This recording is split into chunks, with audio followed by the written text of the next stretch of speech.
Hey everyone, in this video let's talk about our code editor, what we are going to be using.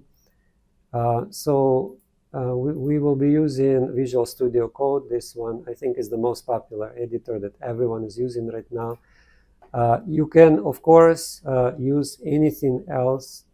This is completely optional, right?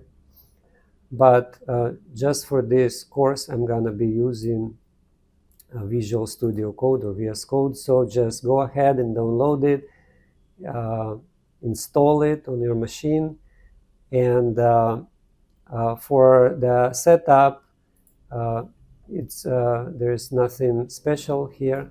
We will be using, I'm using, by the way, Dracula theme official to have this look, right? If you like it, you can just install it. Just click these extensions here on the left sidebar and just search Dracula. Then I also recommend you to install these extensions like this one, React Redux Native Snippets ES7 Plus. So this one is useful when you write some React. If you are planning to use AI, install GitHub Copilot. It's free right now. I think they have free tier. Then we have HTML, CSS support extension. These are, by the way, are optional. They just help sometimes to write some code. But these are completely optional. The one that is also useful is WordPress snippets and WordPress Gutenberg snippets. These are useful when you are gonna create blocks and write code for your block editor, right? So I also recommend you to install this.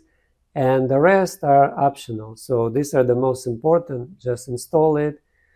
ES7 React Redux snippets. Then AI assistance if you want it. The important is also this WordPress Gutenberg snippets and WordPress snippets. Once you install it, you can also go and configure your settings if you want. So if you click this gear, I think, and go in settings, you will find your user settings. So from here, you can configure like font size and your tab or space in the indentation, right? So these are also optional. Just configure it the way that you want. So that the most important that it's comfortable for you, right, to work in your editor.